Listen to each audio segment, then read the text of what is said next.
I've stolen Haynes' AI program. I want to make a deal with you. Are you interested?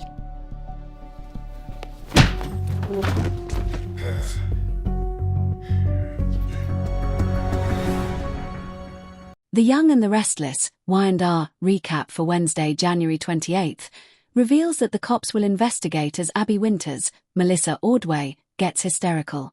Mariah Copeland, Cameron Grimes, will also play a game with Dominic Winters, Ethan Ray Clark, so let's talk about what's coming up on Y&R. At Crimson Lights, Victoria Newman, Amelia Heinley, will open up to Nate Hastings, Sean Dominic, about Kane Ashby, Billy Flynn, and Phyllis Summers, Michelle Stafford, yanking the Newman family empire away from them. Since Victor Newman, Eric Braeden, won't be willing to divulge his next plan, Victoria will resolve to come up with one of her own. At Society, Sally Spectra, Courtney Hope, will give Audra Charles, Zuleika Silva, updates on Jill Abbott's, Jess Walton, illness. But she'll also know she needs a good team supporting her without Billy Abbott, Jason Thompson, involved at Abbott Communications. That's why Sally will hire Audra to be her second in command and plan to deal with Jill's reaction later. Once Nate and Victoria pop up, there'll be plenty of awkward tension. Sally will talk about Billy accepting Kane's Chancellor deal and will plan to make sure the Newman coverage at Abbott Communications is fair. Victoria won't seem convinced that Sally can pull that off, but she'll be curious to watch her try. Audra will speak to Nate about Amy Lewis, Valerie Pettiford, as well, but he'll be rather frosty with her. After Victoria and Nate grab a table, she'll vow to make sure Chancellor ends up back in Nikki Newman's, Melody Thomas Scott, hands. Nate will do his best to distract Victoria by suggesting they can talk about anything that'll keep her smiling. At the Chancellor residence, Abby will be freaking out since there'll still be no sign of Dominic as night falls. Devon Winters, Brighton James, will act like Dominic must be there somewhere, so they'll put off calling the cops a bit longer.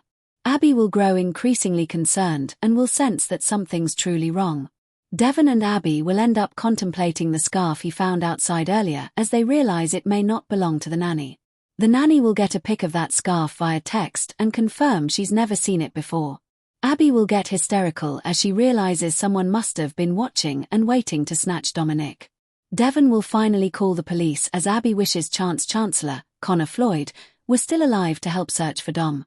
Abby will do the next best thing and send up a prayer to Chance as Dominic's guardian angel.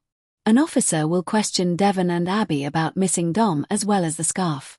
Abby will cry in Devon's arms over Dominic's kidnapping, but he'll promise they're going to find him. Meanwhile, Mariah will take Dominic back to her motel room and act like they're playing a big game of hide and seek. Dominic will end up washing his hands so he can have a cookie, so a vision of Ian Ward, Ray Wise, will appear while he's in the bathroom. Mariah will struggle with guilt over what she's done, but Ian will act like there's no need for that. Instead, Ian will think Mariah should be proud and will feel certain that this reunion is what she needs along with Dominic. Ian will suggest Mariah should tell a more manageable lie now and then eventually break the news that Dominic's parents don't want him anymore. Once Dominic comes out of the bathroom, he'll eat a cookie and seem upset over his mom not being there. Mariah will act like they need to change hiding spots, but Dominic will worry his parents won't find him if they go too far away. However, Mariah will play up a surprise location and get Dominic excited about it. Dominic will hide from Mariah as they play a smaller game of hide and seek in the room, so he'll gush over having the best time. Mariah will admit she feels the same way and will call Dom Bowie as she hugs him.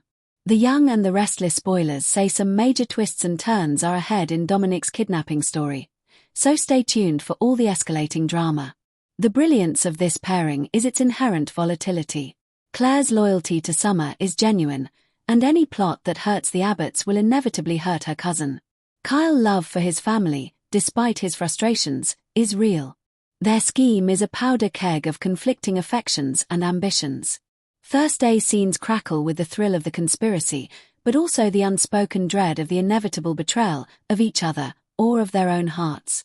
Adam's reversal, the unraveling of a cynic.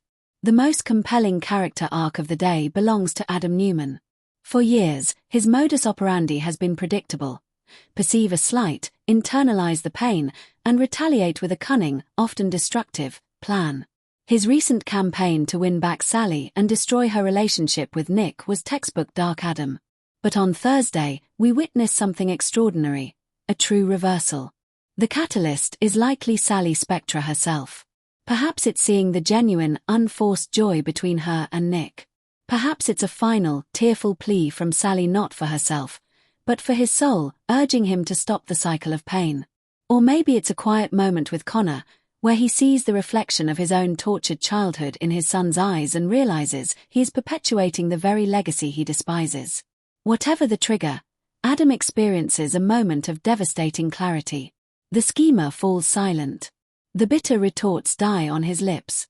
We see him alone, perhaps at the Newman Ranch or staring out over the city from his penthouse, and the anger that has fueled him for so long simply drains away. What replaces it is a profound and weary sadness, the grief of years spent as his own worst enemy. This reversal isn't about suddenly becoming a saint, it's about surrender. He surrenders the fight for Sally. He surrenders the need to best Nick. He may even begin to surrender the lifelong quest for Victor's approval. This is a monumental shift. An Adam Newman who stops actively tearing things down is an unknown variable. Where will that immense intelligence and passion be directed? Towards healing his relationship with Connor. Towards building something legitimate and separate from Newman Enterprises. Or will this vacuum of purpose leave him more lost than ever? His reversal sends shockwaves through his orbit. Sally is wary, unsure if it's another gambit. Nick is deeply suspicious. Victor, the master of manipulation, will be utterly confounded by a son who simply steps off the battlefield. This is the beginning of Adam's most challenging journey yet, the search for an identity not defined by conflict. Converging storms.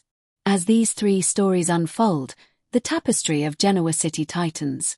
Chelsea's secret, once spilled, will send the Newman fortress into lockdown, making Claire's external scheming with Kyle infinitely more dangerous. Meanwhile, Adam's withdrawal from the Newman Civil War creates a power vacuum that others, like Kyle and Claire, may seek to fill. Every character is at a precipice. Thursday's episode is a testament to the enduring power of the young and the restless. It is not merely about melodrama, but about the profound moments of choice that redefine a life. Chelsea chooses truth over safety. Claire and Kyle choose ambition over allegiance. Adam chooses, for the first time, peace over war. None of these choices will lead to calm waters.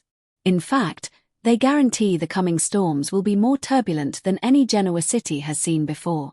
But in that turbulence lies the promise of rebirth, redemption, and the relentless, captivating drama that keeps viewers clinging to the edge of